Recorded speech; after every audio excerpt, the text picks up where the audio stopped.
So hello 8 standard के students, कैसे हो यार? कैसे चल रही है आप लोगों की फाइनल एग्जाम्स की तैयारी? मुझे पता है यार, काफी क्लोज हम आ चुके हैं फाइनल एग्जाम्स के लिए और कुछ ही दिनों के अंदर फाइनल एग्जाम्स हो जाएंगे। फिर आपका जो 8 स्टैंडर्ड नाम का जो हिस्सा है ना, ये आपके लाइफ से हमेशा की तरह चला जाएगा। ठीक है बच्चा, अब यहाँ पे मैं आपको बहुत ही इंपॉर्टेंट चीज बताना चाहता हूँ जो कि है हमारे इस चैप्टर के बारे में।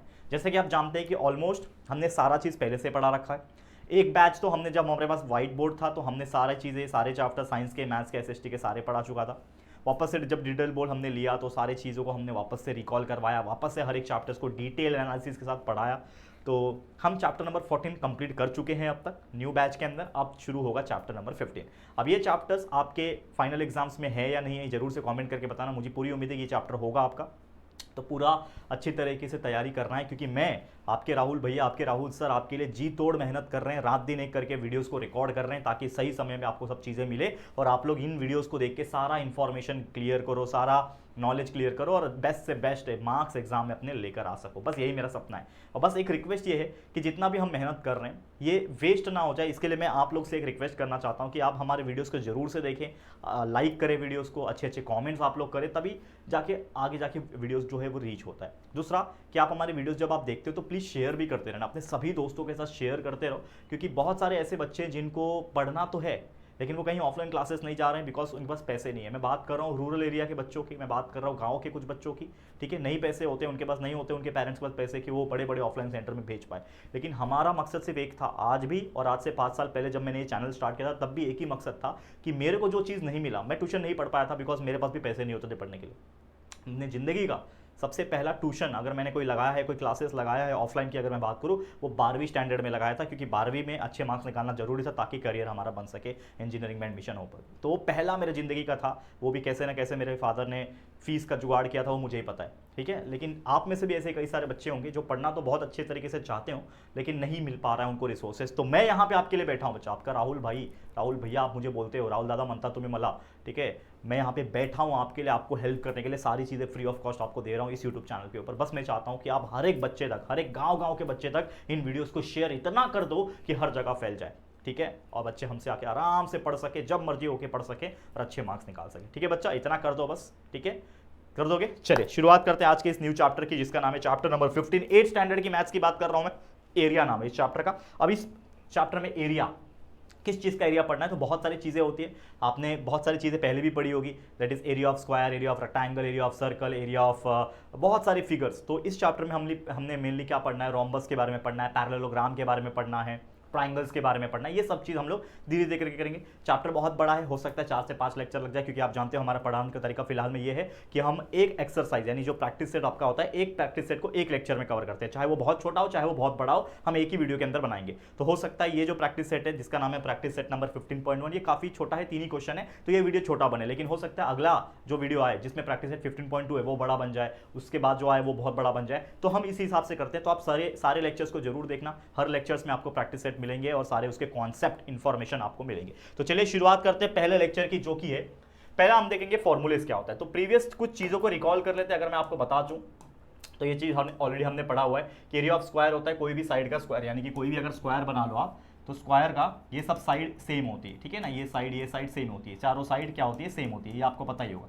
तो आप अगर इसका एरिया निकालना चाहते हो तो कोई भी एक साइड ले लो और उसको साइड से मल्टीप्लाई कर दो। ठीक है, दैट इज बन जाएगा आपका एरिया। तो साइड इंटू साइड यानी it is nothing but side square. Side into side का मतलब क्या होता है भाई, साइड स्क्वायर ही होता है। ठीक है ना, तो यह हो जाएगा साइड स्क्वायर। तो this is the formula for any square. If you want to calculate the area, आप किसी चीज का एरिया निकालना चाहते हो स्क्वायर का, तो बस उसके साइड को स्क्वायर कर दो, यानी साइड मल्टीप्लाई बाय साइड कर दो, आपका आंसर आ जाएगा। बस ये होता है रेक्टेंगल। रेक्टेंगल में तो आप जानते ही हो क्या होता है। रेक्टेंगल की बात करो, ये आपका रेक्टेंगल जिसमें एक साइड लेंथ होता है, एक साइड ब्रेथ होता है। तो बस आपको कुछ नहीं करना होता है, लेंथ को ब्रेथ से मल्टीप्लाई करना होता है, आ जाएगा आंसर।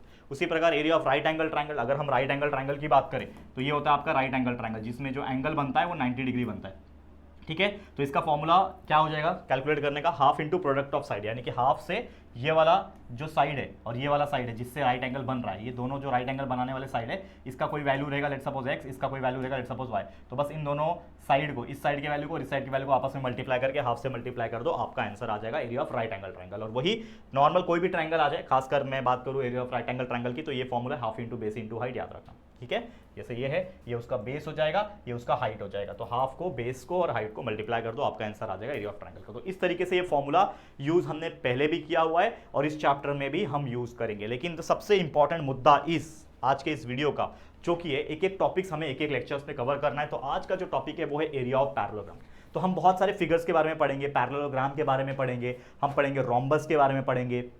तो ऐसे बहुत सारे फिगर्स है इस चैप्टर की, अगर मैं बात करूं ये सब चीज हम एक एक करके देखने वाले हैं। तो बस आप लोग को इस वीडियो को एंड तक देखना है। अगर वीडियो स्लो लग रहा है तो आप स्पीड भी बढ़ा सकते हो, 1.25 की स्पीड पे देख सकते हो, लेकिन पूरा जरूर से देखना और अपने दोस्तों को शेयर करना, वीडियो को लाइक और चैनल को सब्सक्राइब जरूर से करना है। ठीक है, तो शुरुआत करते हैं। तो पहला आप देखो एरिया ऑफ पैरेललोग्राम कैसा होता है। तो ये रहा पैरेललोग्राम। पैरेललोग्राम का मतलब क्या होता है कि कोई भी अपोजिट जो साइड है वो एक दूसरे को पैरेलल रहेंगे। पैरेलल मतलब क्या होता है, जैसे रेलवे की पटरी होती है, एक साथ चलती रहती है लाइन में, करोड़ों किलोमीटर, लाखों किलोमीटर अगर आप बना दो, कितना भी बना सकते हो, कभी भी दो पटरी आपस में कोलाइड नहीं होती, मिलती नहीं है जब तक कि वो कट नहीं होता। लेकिन अगर सीधी चलती जाएगी तो ये दोनों सीधी चलती जाएंगी, कभी आपस में एक दूसरे को इंटरसेक्ट नहीं करेगी, चलती रहेगी। तो इस चीज को हम लोग बोलते हैं पैरेलल लाइंस। क्या बोलते हैं दोस्तों? Parallel lines. तो ये एक दूसरे को क्या होते हैं? पैरेलल होते हैं। उसी प्रकार अगर कोई एक फिगर है जिसको हम पैरेललोग्राम बोलते हैं, तो पैरेललोग्राम का मतलब क्या होता है, जो चारों साइड है इसमें जो अपोजिट साइड्स होते हैं वो एक दूसरे को पैरेलल होते हैं। देखो ये साइड एक दूसरे को पैरेलल, ये साइड एक दूसरे को पैरेलल, और साथ ही में अपोजिट साइड्स कॉन्ग्रुएंट भी होते हैं। यानी अगर ये 5 सेंटीमीटर का तो ये भी 5 सेंटीमीटर, ये 5 सेंटीमीटर होगा तो ये भी 5 सेंटीमीटर होगा। यानी opposite sides are parallel as well as opposite sides are congruent, यानी सेम होते हैं, इक्वल होते हैं। ये चीज आपको याद रखना है। और सबसे इंपॉर्टेंट चीज उसका फॉर्मूला, तो ये होता है उसका फॉर्मूला, दैट इज याद रखना एरिया ऑफ पैरेललोग्राम। प्यार से ले लो, प्यारा ले लो। तो area of parallelogram is equal to base into height. यानी कि कोई भी चीज का बेस है, जैसे फॉर एग्जांपल के तौर पे अगर मैं इस पैरेललोग्राम को कंसीडर करूं, तो अगर मैं यहां से एक डॉटेड लाइन ड्रॉ करता हूं, सीधा एक डॉटेड लाइन ड्रॉ करता हूं, तो ये क्या हो जाएगा, एक सीधा उसका हाइट हो जाएगा। तो ये आपका हाइट h हो जाएगा, ठीक है, और ये पूरा जो लेंथ है ये क्या हो जाएगा, उसका बेस हो जाएगा। तो आपको सिंपली क्या करना है, पूरे बेस को उसके हाइट के साथ मल्टीप्लाई कर देना और वो आपको वैल्यू दिया रहेगा। एग्जाम में आपको पैरेललोग्राम का अगर एरिया पूछेगा तो आपको डायरेक्टली बेस का और हाइट का वैल्यू दिया रहेगा, बस इन दोनों को मल्टीप्लाई करना है और कैलकुलेशन करके वैल्यू निकाल देना है, खत्म कहानी। ठीक है, तो ये होता है आपका एरिया ऑफ पैरेललोग्राम। और कभी कभी ऐसा भी होता है कि आपको एरिया दिया रहेगा, बेस दिया रहेगा, लेकिन हाइट नहीं दिया रहेगा। तो किसी एक चीज नहीं दिया रहेगा तो उसको भी हम कैलकुलेट कर सकते हैं। तो आइए प्रैक्टिस सेट के एग्जांपल्स पे जाते हैं और रियल लाइफ एग्जांपल्स देखते हैं कि किस तरीके से पूछा जाता है। तो आप लोग बस बने रहो हमारे साथ, एंड तक देखते रहना। चलिए शुरू करते हैं हमारा पहला प्रैक्टिस सेट नंबर 15.1 का पहला एग्जांपल, जो कि आप देख पा रहे हो स्क्रीन के ऊपर। ध्यान से देखना क्या बोल रहा है। If a base of a parallelogram is 18 centimetre. ठीक है, जैसे मान लो कि एक रफली में एक पैरेललोग्राम बना लेता हूं, एक रफली में क्या करता हूं, पैरेललोग्राम बना लेता हूं। मान लो ये पैरेललोग्राम है, इसका बेस दिया है कितना, 18 सेंटीमीटर। तो आपको लिखना है ऐसा, तो बेस आपको दिया हुआ है, बेस कितना दिया है बच्चा, 18 सेंटीमीटर का बेस दिया है। ठीक है, उसकी हाइट दी हुई है, लेट सपोज यहाँ पे मैं एक डॉटेड लाइन बना लेता हूँ, ये उसका हाइट है। तो हाइट कितनी दी हुई है, हाइट दी हुई है 11 सेंटीमीटर। तो मैंने लिख दिया कि बेस दिया हुआ है 18 सेंटीमीटर, हाइट जो दिया हुआ है वो दिया है 11 सेंटीमीटर, और हमें पूछा है फाइंड इट्स एरिया, यानी पैरेललोग्राम का एरिया निकालना है। तो अभी हम ने पढ़ा कि एरिया ऑफ पैरेललोग्राम निकालने का फॉर्मूला होता है area of parallelogram. Area of parallelogram निकालने का जो फॉर्मूला होता है वो होता है बेस मल्टीप्लाई बाय हाइट। इतना सिंपल फॉर्मूला है। तो बस इसके अंदर जो वैल्यू है वो डाल दो। तो बेस कितना है हमारे पास, 18 सेंटीमीटर है, हाइट डाल दो 11 सेंटीमीटर। आई एम सॉरी, ठीक है। तो 18 मल्टीप्लाई बाय 11 कितना कर लो, 18 मल्टीप्लाई बाय 11 करो, 18 10 180 होता है और 18 1 18, 180 प्लस 18 दैट इज 198। तो आपका आंसर आ जाएगा 198। और ऑब्वियसली एरिया निकाल रहे हो तो सेंटीमीटर का स्क्वायर, तो सेंटीमीटर में दिया है तो ये हो जाएगा सेंटीमीटर का square. This is your final answer. तो एरिया ऑफ पैरेललोग्राम आ गया यहाँ पे 198 सेंटीमीटर का स्क्वायर। कितना इजी क्वेश्चन है, आप खुद मुझे बता दो बच्चा कितना इजी क्वेश्चन है। ठीक है, तो इस प्रकार से क्वेश्चंस आएंगे एग्जाम में 1 या 2 मार्क्स के लिए। तो क्या आप नहीं कर पाओगे, बिल्कुल कर पाओगे। If you know the formula how to calculate, बस इसमें वैल्यू डालना है और सिंपली कैलकुलेशन ही तो करना है, और कुछ है ही नहीं इस चैप्टर के अंदर। ओके, चलो आगे बढ़ जाते हैं और भी चीजें देखते हैं। यहाँ पे अगर आप ध्यान दो, if area of parallelogram is 29.6 centimetre का स्क्वायर, मतलब एक समझ लो पैरेललोग्राम है यहाँ पे, ठीक है, ये आपका पैरेललोग्राम है, इसमें आपको इसका एरिया दिया है, मतलब एरिया ऑफ पैरेललोग्राम आपको दिया हुआ है, एरिया ऑफ पैरेललोग्राम। देखो ध्यान से, एरिया ऑफ पैरेललोग्राम का वैल्यू दिया हुआ है हमें 29.6 सेंटीमीटर का स्क्वायर, ये हमें दिया हुआ है। ठीक है, उसका बेस जो है 8 सेंटीमीटर दिया है, तो वो भी लिख दो, मतलब इसका जो बेस होगा, ठीक है ना, बेस का वैल्यू जो रहेगा कितना दिया है, मान लो क्या 8 सेंटीमीटर दिया है, तो यहाँ पे आप लिख दो कि बेस दिया हुआ है दैट इज 8 सेंटीमीटर। ठीक है, ये हमें दिया हुआ है। ओके, हमें पूछ रहा है फाइंड इट्स हाइट, मतलब कहीं ना कहीं अगर मैं यहाँ से एक डॉटेड लाइन ड्रॉ करता हूँ, ठीक है, मतलब इस चीज का जो हाइट का वैल्यू है वो मुझे पता नहीं है, यानी क्वेश्चन मार्क है। तो मतलब इन शॉर्ट हमें निकालना क्या है, height is equal to question mark, मतलब इन शॉर्ट हाइट निकालना है। बट हाइट कैसे निकलेगा, कुछ फॉर्मूला हाइट को निकालने के लिए अलग से नहीं, बट एक फॉर्मूला मैं जानता हूं कि अगर एरिया ऑफ पैरेललोग्राम दिया है तो एरिया ऑफ पैरेललोग्राम का फॉर्मूला भी यूज होगा। तो मैं लिखूंगा यहां पे कि एरिया ऑफ पैरेललोग्राम, देखो ध्यान से, एरिया ऑफ पैरेललोग्राम जिसका फॉर्मूला मैं जानता हूं क्या होता है बच्चा, बेस इंटू हाइट होता है। अभी हमने सीखा है area of parallelogram is equal to base into height, ये फॉर्मूला है। इसमें मुझे क्या क्या दिया है वो देखो, एरिया ऑफ पैरेललोग्राम का वैल्यू दे दिया है 29.6, यानी इस एरिया ऑफ पैरेललोग्राम के जगह पे मैं लिख सकता हूं 29.6, आगे इक्वल लिख दिया। बेस इंटू हाइट, बेस का वैल्यू मैं जानता हूं दिया हुआ है 8 सेंटीमीटर, मल्टीप्लाई बाय हाइट का वैल्यू मुझे पता नहीं है, तो हाइट की जगह पे आप हाइट ही लिखो, सेम टू सेम लिख दो, ठीक है, समझ में आ रहा है, ओके। अब यहां पे ध्यान दो, यहां पे मुझे हाइट अगर निकालना है तो हाइट के साथ 8 जो है वो मल्टीप्लाई में है, अगर इस 8 को मुझे इस 29.6 के पास लेके जाना है तो ये मल्टीप्लाई जो होगा वो डिवाइड हो जाएगा, यानी कहीं ना कहीं ये 29.6 जो पहले से उधर था, ये 8 अगर इस साइड आएगा यानी इक्वल को क्रॉस करके आएगा तो मल्टीप्लाई बिकम्स डिवाइड, यानी नीचे हो जाएगा 8 डिवाइड में हो गया और इज इक्वल टू अकेला बच गया वहां पे हाइट। तो मतलब इन शॉर्ट अगर आपको हाइट का वैल्यू निकालना है, देयरफॉर आपको हाइट का वैल्यू अगर निकालना है तो आपको 29.6 को 8 से डिवाइड करना पड़ेगा, आपका आंसर आ जाएगा। तो चलो डिवाइड करो, आप सिंपली डायरेक्ट भी डिवाइड कर सकते हैं, या तो मेरा तरीका क्या है कि आप 29.6 आपने लिखा है,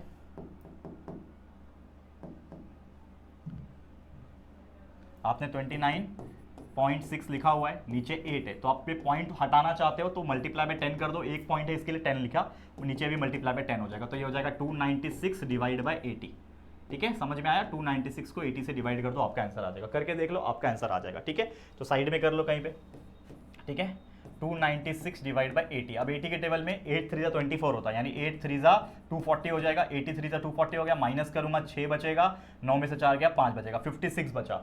यहाँ पे अगर मैं पॉइंट डाल दूंगा, ठीक है, तो 0 हो जाएगा, 560 हो जाएगा, 8 7 होता है 56, 560 हो गया, ठीक है, तो 3.7 आपका आंसर आएगा। देयरफॉर आप लिख सकते हो, क्या लिख सकते हो, therefore height is equal to 3.7 centimetre, centimetre में दिया है ना सारी चीजें, तो ये भी आपका सेंटीमीटर में आ जाएगा, ठीक है, समझ में आ गया, ठीक है, ये रफ वर्क है, रफ कैलकुलेशन है, आप ऐसा लिख सकते हो। तो height is equal to 3.7 centimetre, बहुत ही इजी तरीके से हमने आंसर निकाल दिया। आप देख सकते हो कितना इजी होता है, कुछ नहीं है, बस कैलकुलेशन करने आना चाहिए आपको, प्लस माइनस डिवाइड मल्टीप्लाई ये करने आना चाहिए, अगर आप ये आता है तो ये बहुत ईजी है, ठीक है, समझ में आ गया। अब चलते हैं, एक आखिरी एग्जांपल, छोटा सा प्रैक्टिस सेट था, जैसे मैंने बताया, तो वीडियो भी छोटा ही होगा, ठीक है, और इसके आगे अगर मान लो अगला लेक्चर आएगा उसमें प्रैक्टिस सेट के क्वेश्चंस ज्यादा रहेंगे तो लेक्चर बड़ा हो जाएगा, तो ये इजी होता है, बहुत ईजी होता है। एक आखिरी क्वेश्चन है, इसको भी देख लो फटाफट से, ये चैप्टर हमारा कंप्लीट होने वाला है। एरिया ऑफ पैरेललोग्राम क्या है, 83.2 सेंटीमीटर, तो लिख दो, जो दिया है वो लिख दो, पहले एक रफली एक पैरेललोग्राम बना लो, ये पैरेललोग्राम है जिसमें एरिया दिया हुआ है, तो मैं लिख लेता हूं कि भाई एरिया ऑफ पैरेललोग्राम का जो वैल्यू है वो है 83.2 सेंटीमीटर का स्क्वायर, मतलब एरिया ऑफ पैरेललोग्राम हमें दिया हुआ है। आगे बोल रहा है कि उसकी हाइट जो है, if it's height is 6.4 centimetre, मतलब क्या दिया हुआ है, हाइट की वैल्यू भी दी हुई है हमें, तो हाइट इज इक्वल टू कितना दिया हुआ है, 6.4 सेंटीमीटर, 6.4 सेंटीमीटर जो है हमें हाइट दिया हुआ है, मतलब इन शॉर्ट ये पैरेललोग्राम है, इसकी जो हाइट है वो हमें दी रखी है कितना, 6.4 सेंटीमीटर, एरिया दिया हुआ है, हमें बोल रहा है find the length of its base, यानी कि बेस जो है उसका लंबाई कितना है वो हमें पता नहीं है, मतलब इन शॉर्ट बेस का वैल्यू हमें निकालना है, तो base is equal to question mark. समझा ये क्वेश्चन। सबसे पहला एग्जांपल में एरिया ऑफ पैरेललोग्राम पूछा था, जिसमें हमने बेस वैल्यू दिया था, हाइट वैल्यू दिया था, दोनों को मल्टीप्लाई किया, एरिया ऑफ पैरेललोग्राम निकाल दिया। जो दूसरा क्वेश्चन था उसमें आपको क्या दिया था, बेस दिया था और हाइट निकालने पूछा था, यहां पे हाइट दिया है और बेस निकालने पूछा है, बस और कुछ फर्क नहीं है, सेम वही चीज करेंगे जो पिछले एग्जांपल में किया, that is area of parallelogram का फॉर्मूला हम जानते हैं, एरिया ऑफ पैरेललोग्राम का फॉर्मूला जो होता है बच्चा वो होता है लेंथ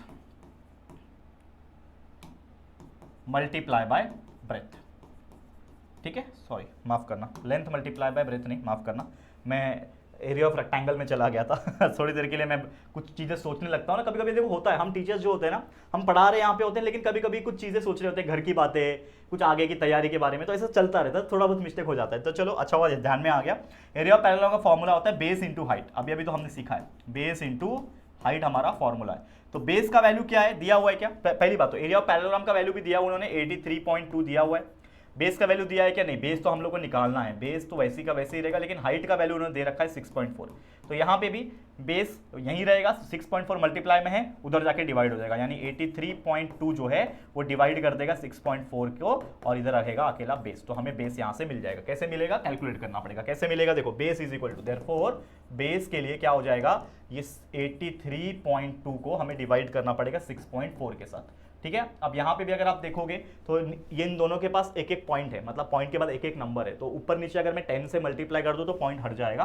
तो देयरफॉर मैं ये करता हूँ कि base is equal to 83.2 divide by 6.4, ऊपर 10 से मल्टीप्लाई, नीचे भी 10 से मल्टीप्लाई, तो ये हो जाएगा 832, नीचे हो जाएगा 64। बस डिवाइड कर लो 832 को 64 के साथ, कुछ नहीं।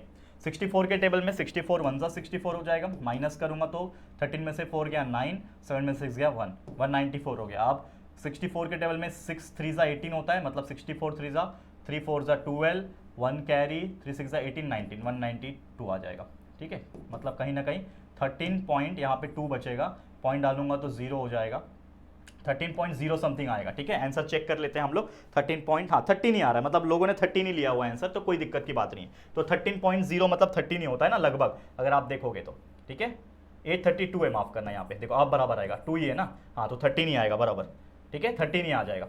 ठीक है, डिवाइड करके देख लेना, बरोबर 13 आएगा। मैंने गलती से 34 लिख दिया था, तो आपका जो आंसर आ रहा है वो आ रहा है 13। तो देयरफॉर बेस का जो वैल्यू आ गया वो आ गया सीधा 13, और सेंटीमीटर में लिया इसके लिए सेंटीमीटर। ठीक है, तो बस इसको बॉक्स बना लो, दैट्स इट, हमारा आंसर खत्म। तो इस तरीके से हमने सारे के सारे तीनों के तीनों एग्जांपल प्रैक्टिस सेट 15.1 के हमने सॉल्व किया। बस कैलकुलेशन का खेल था और कुछ नहीं। ठीक है, समझ में आ गया? तो यही था आपका एरिया ऑफ पैरेललोग्राम निकालने का टेक्निक, जो कि हमने इस प्रैक्टिस सेट में देख लिया। आगे अगर अब बढ़ेंगे हम लोग, ठीक है, नेक्स्ट अगर हम बात करें, अगला जो प्रैक्टिस सेट यानी अगले लेक्चर में जब मैं लाऊंगा तो उसमें हमें रोम्बस के बारे में पढ़ना है कि रोम्बस क्या होता है, उसके प्रैक्टिस सेट। फिर उसके अगले लेक्चर में हम ट्रेपेजियम के बारे में पढ़ेंगे, फिर ट्रायंगल के बारे में पढ़ेंगे। तो 3-4 लेक्चर लगेंगे, क्योंकि हर प्रैक्टिस सेट का एक सेपरेट लेक्चर लेकर आ रहा हूं, ताकि आप लोगों को कंफ्यूजन भी ना हो। एक वीडियो देखा, एक प्रैक्टिस सेट क्लियर, उसके एग्जांपल्स को प्रैक्टिस कर लिया, तो मतलब आधे घंटे में आपका पूरा चीजें कवर हो जा रही है। बस आप लोगों को ध्यान से पढ़ते रहना है, हमारे चैनल पे बने रहना है और प्यार देते रहना है। इसी के साथ आज का लेक्चर वीडियो एंड करता हूं। उम्मीद करता हूं पैरेललोग्राम का सारा टॉपिक आपका क्लियर हो गया होगा। अगर हमारी मेहनत, अगर आपका ये जो पढ़ाने का जो हमारा तरीका है वो अगर आपको अच्छा लग रहा है, तो प्लीज़, जैसा मैंने बोला कि हमें हर बच्चे तक पहुंचना है ताकि उनका हम भला कर सके, तो प्लीज़ बच्चे इस वीडियो को लाइक करना है, शेयर करना है अपने सभी दोस्तों के साथ। और अगर पहली बार आए चैनल पर, अभी तक चैनल को सब्सक्राइब नहीं किया है, तो प्लीज़ दोस्तों हमारे चैनल को सब्सक्राइब करके बेल आइकन को भी प्रेस कर देना, ताकि वीडियोज़ की जो नोटिफिकेशन है वो आपको मिलती रहेगी। ठीक है फ्रेंड्स, तो चलो फिर जल्दी मिलेंगे एक और नई वीडियो में। तब तक के लिए thank you and good bye.